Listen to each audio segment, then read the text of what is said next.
Lo comentábamos, ¿no? Hoy día el INE dio a conocer el IPC del mes de diciembre, muy importante porque además ahí cerramos el año, sabemos cuál fue la inflación, ¿no? La variación de precios en nuestro país durante el año 2023. A varios sorprendió, porque fue negativo y fue altamente negativo, menos 0,5%. No, vamos a varios que están celebrando aquí la baja de la UEF. Queremos hablar sobre este tema con quien es investigadora del Observatorio del Contexto Económico UDP, Carolina Molinari, que está en línea. ¿Qué tal, Carolina? ¿Cómo estás? Buenos días. Hola, buenos días. Hola, muy buenos días, Álvaro, muy buenos días, Loreto, ¿cómo están? Muy bien, muchas gracias. Y bueno, sorprendidos como varios auditores que ya están escribiendo a propósito de esta disminución en la UEF relacionada al IPC, ¿no? A esa cifra, si usted nos puede ilustrar. Claro, efectivamente el dato es sorprendente con respecto a lo que esperaba el mercado en cuanto a expectativas que tenía con respecto a la variación mensual. Tenemos una variación mensual negativa de un 0,5% y esto ubica entonces a la variación anual de la inflación en 3,9%.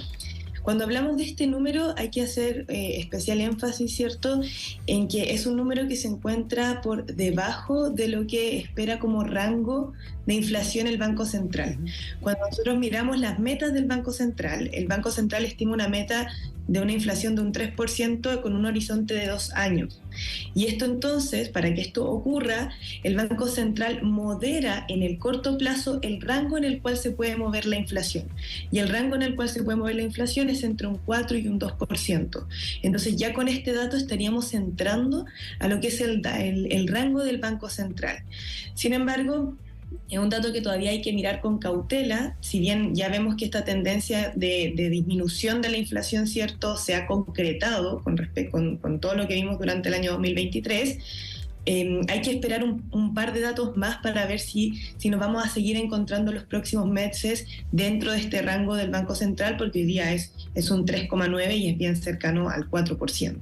Claro, y esta caída, ¿no?, del 0,5% sorprende, claro, a quienes estaban haciendo las estimaciones, también a los consumidores, ¿no? Dicen, claro, ¿dónde baja tanto? ¿Qué es lo que baja tanto? Porque si uno se va al desglose, por ejemplo, alimentos y bebidas no alcohólicas, si bien en lo mensual bajó un 0,8%, claro, a 12 meses un 5,2%. De todas maneras, en lo que va del año estamos viendo aumentos de precio importantes, sobre todo en alimentos y bebidas no alcohólicas. Decíamos, bueno, la UEF va a bajar 184 pesos en los próximos 30 días, pero claro, hay alimentos que siguen subiendo. Tú decías que hay que esperar también las próximas entregas para ver si va a ser una tendencia o no, pero hay algunos, o qué explica básicamente, ¿no?, esta sorpresa, recordar que es el IPC de diciembre, hay liquidaciones de fin de año, de verano, Navidad. ¿Qué explica esta disminución? Porque entiendo que además es la más importante en una década.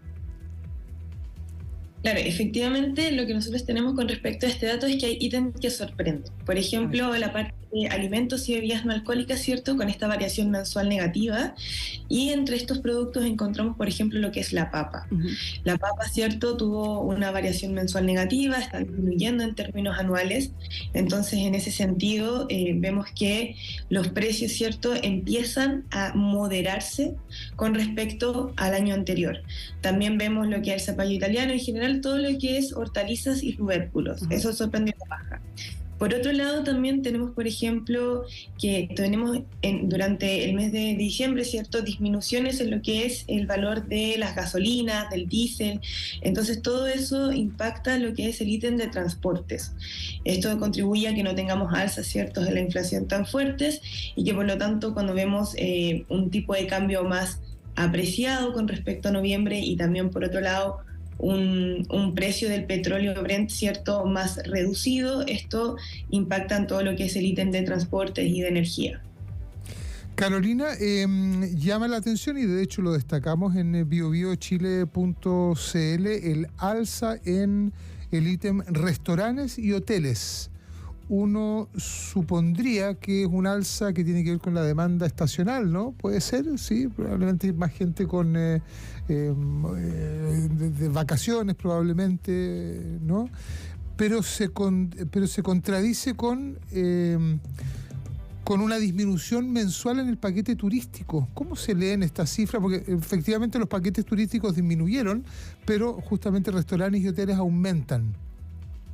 Claro, porque tenemos que ver que los paquetes turísticos muchas veces están sujetos a lo que es el tipo de cambio. Como nosotros tuvimos un tipo de cambio que estuvo más apreciado, en ese sentido podemos ver, ¿cierto?, que paquetes turísticos reduce en ese sentido su valor en términos mensuales. Sin embargo, restaurantes, hoteles y este tipo de servicios tiene un aumento producto de la demanda que hay de fin de año, claro, y esto ocurre, ¿cierto?, en diciembre y también ahora lo que esperamos con respecto a este componente estacional de enero y febrero. Carolina, estamos conversando con Carolina Molinares, investigadora del Observatorio del Contexto Económico de la Universidad Diego Portales. Decíamos, claro, que en 10 años no se veía una caída tan importante en el IPC y, claro, varios auditores comentan que diciembre, uno ha visto el tema de las liquidaciones, en enero hemos visto, también ha sido noticia por distintos factores, ¿no? Hay un tema de la demanda de consumo, hay un tema del retail, en fin. Y un auditor, Rodrigo, nos dice febrero era el mes que históricamente bajaba también el UEF por las verduras de temporada. ¿Qué pasa? Porque claro, diciembre decíamos que quizás no es, comillas, un mes tan caro donde suben muchas cosas. En verano, ¿qué podríamos ver? Yo sé que evidentemente faltan varios factores, el tema de los combustibles, en fin, pero históricamente enero y febrero también son al menos de inflaciones bajas, ¿no? Sí, efectivamente, de hecho, como vimos a principios del año 2023, la inflación de febrero también fue, en términos mensuales, también fue negativa. Febrero, claro, es un mes donde se caracteriza por tener variaciones mensuales negativas y como tú lo mencionaste, ¿cierto? Esto impacta en lo que viene siendo la UEF. Sí. Y esto, por lo tanto, cambia un poco cómo son los servicios que se pagan en UEF que vienen con un reajuste un poco menor. Esto nos dice algo, usted dice que tenemos que esperar las próximas cifras, pero ya reponiéndose de la sorpresa, ¿uno puede aventurar enero y febrero cómo partiríamos el año en materia de inflación? Bueno, con respecto a eso también hay que considerar que lo que se viene ahora en enero y febrero son cambios de la canasta. Sí. Entonces nosotros ahí vamos a tener febrero y enero se caracterizan, ¿cierto?, por menores variaciones mensuales.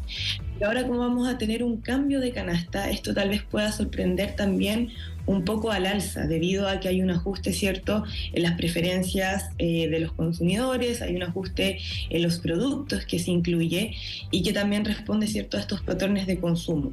Entonces, en ese sentido, enero y febrero, si bien que se caracterizan por tener, en términos, ¿cierto?, generales, menores variaciones mensuales, puede que ocurra tal vez algún shock producto de este cambio también de la canasta. Y por eso hay que estar como súper atentos con respecto a lo que va a venir ahora con este verano.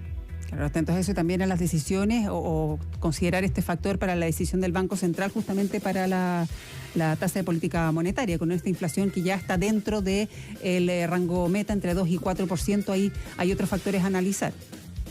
Claro, uno de los factores más importantes a analizar con respecto a la tasa de política monetaria, vamos a clasificarlo en dos. Primero, hay que ver las expectativas a 2 años, que esas tienen que estar en un 3%, lo cual está, así que vamos bien encaminados. Y por otro lado hay que mirar lo que es el IPC sin volátiles, el IPC subyacente. Y en ese sentido el IPC sin volátiles también mantiene esta tendencia de moderación en el alza. Entonces eso también son buenas noticias con respecto a la decisión de política monetaria que pueda tomar el Banco Central. Sin embargo, el Banco Central ha mantenido un lenguaje súper cauto con respecto a su decisión de tasa de política monetaria, porque una cosa es lo que está ocurriendo a nivel nacional, que es estructural, que está bastante bien, pero lo otro también hay que tener cuidado con respecto al componente internacional, que es lo que afecta a aquel componente volátil del IPC.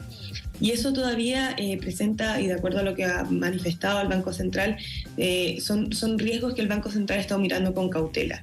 Entonces, en ese sentido, se esperan disminuciones, ¿cierto?, de la tasa de política monetaria con mayor fuerza durante este primer semestre, pero la magnitud va a depender un poco de la lectura que haga el Banco Central de este escenario más internacional.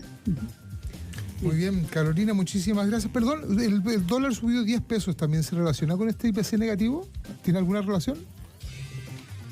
Pero el dólar subió, ahora nosotros estamos mirando diciembre. Ajá. Entonces, esto va a afectar a lo que va a ser el IPC de enero. Perfecto. Carolina Molinari, investigadora del Observatorio del Contexto Económico UDP, muchas gracias por haber conversado con nosotros y que tengas un feliz año. Muchas gracias. Gracias Álvaro, muchas gracias Loreto, que estén muy bien.